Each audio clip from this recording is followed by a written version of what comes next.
unorthodox draft by RQ Hoshi. Everything lays on the line. Ladies and gentlemen, this is game number 4. Bren Esports looking for the elimination onto the King of Kings, RQ Hoshi. Gentlemen, let's get it.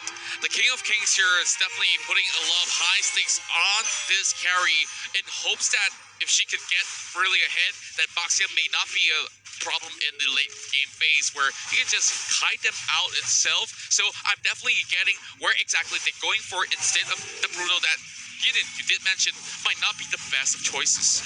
Yeah, and again, your pick, your mention of oh wait, hold on, this might be a bit of an engagement. Cartesi going up forward really aggressively. The Cosmic Lance already landing. Third hit, a G could go, and all of a sudden, Psycho, who isn't level 2, who really needed to be level 2 there to save their Eudora, IR7 trying to salvage the situation, but back to mid.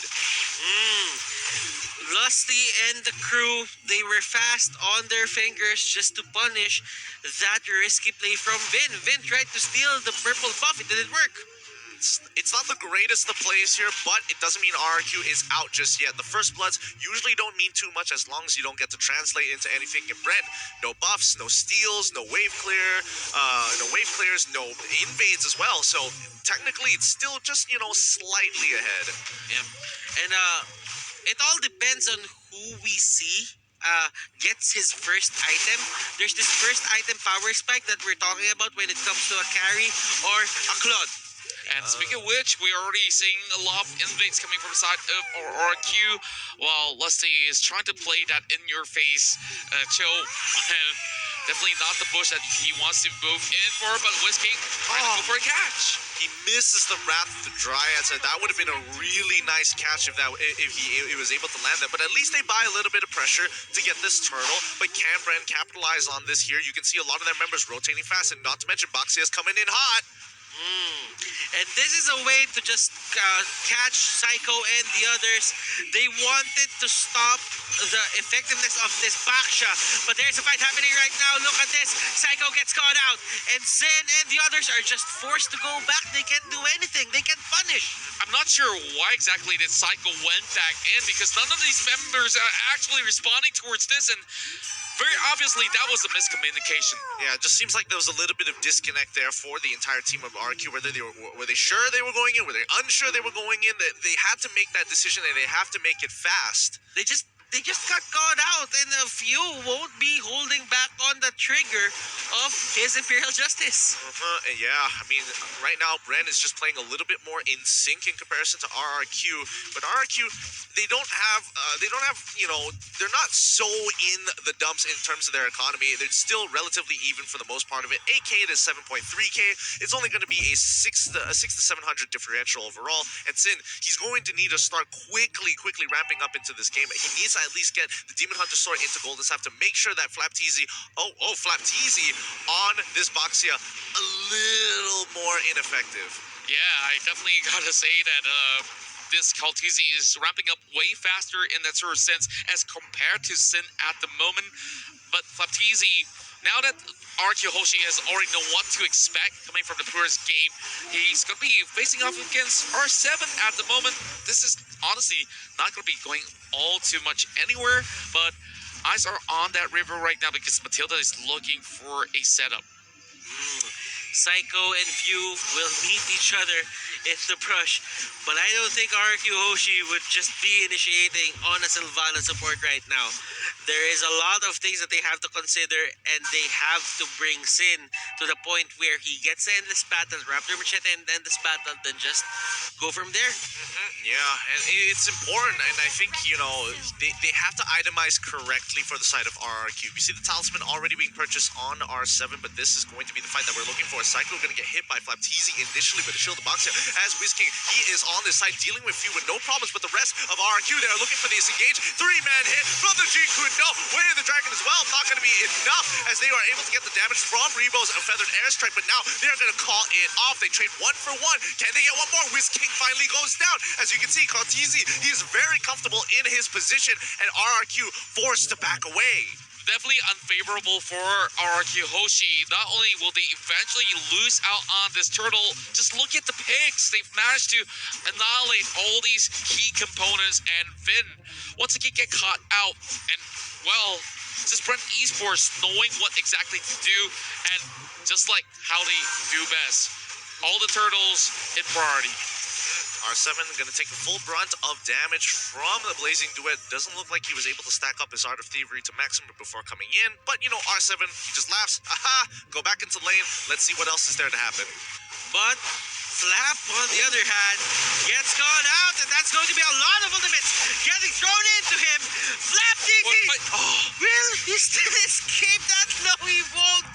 But look at the commit, resources, skills, all the damage that was thrown out. How tanky is that Baksha? Yeah, literally 4 ultimates came out of them. Oh, I'm just watching that. If he's just gonna be popping that rejuvenation, he can definitely last for days. And now there comes another little bit of the tussle here. And mind you, they expend everything just to get one. Well, at least they didn't get anything in return. Wait a minute, Lusty trying to make the big play here. Unfortunately, he doesn't actually hit it. Good preemptive attack coming in from RRQ, but Easy coming in pretty on hot. Doesn't get too much damage from his Blazing Duet.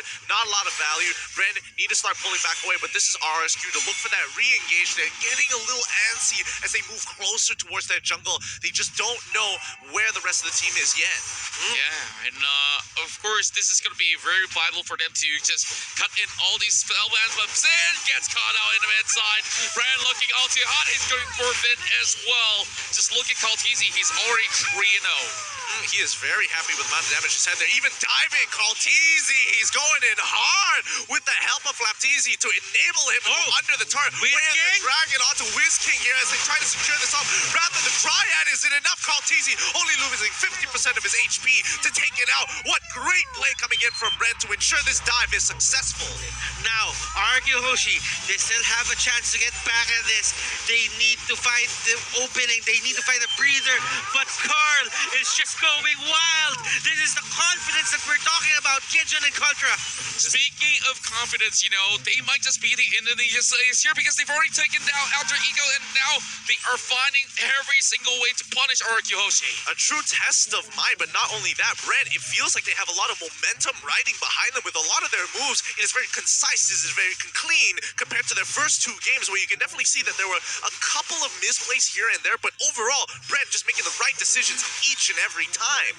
You won't hold back on just using the Imperial Justice.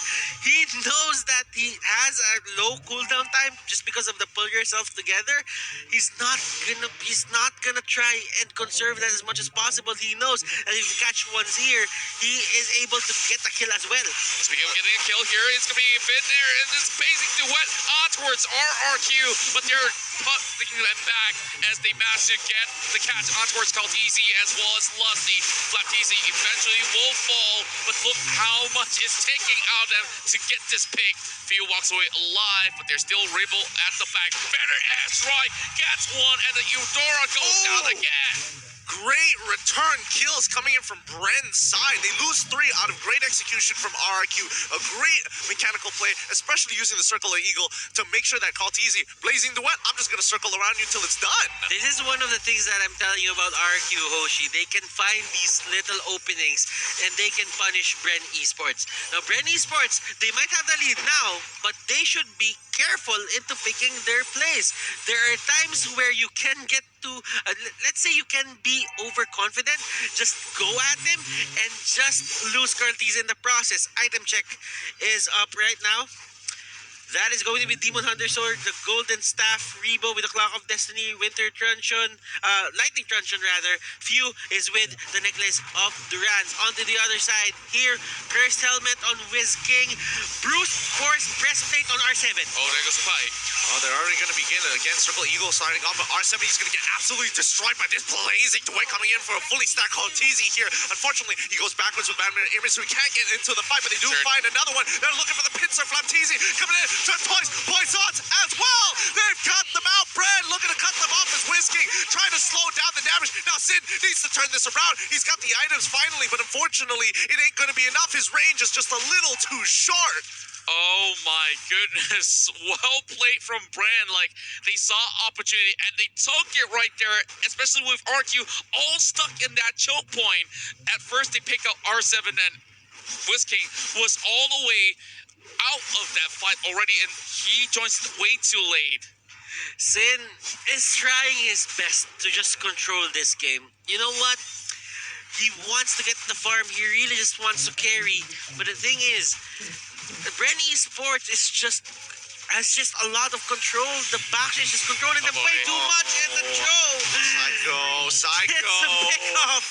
Gets hit by way of the dragon. Sin next to fall. No, that's the worst person that wanted to die for the side of RQ. And now R7 is on the run. They've already taken out Eudora as well. The cop is falling apart as Bren allowing them to say, hey, make a mistake. Face check me.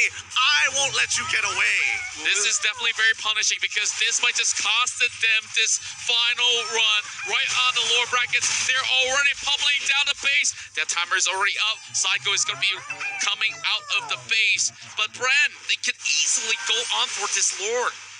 Bren, now they're clearing the side waves first. They're trying to punish, trying to take away the economy again. And RRQ are realizing they are on a ticking clock here. They don't have a lot to work with. They're running out of resources on top of everything else. But can Bren close out this game here?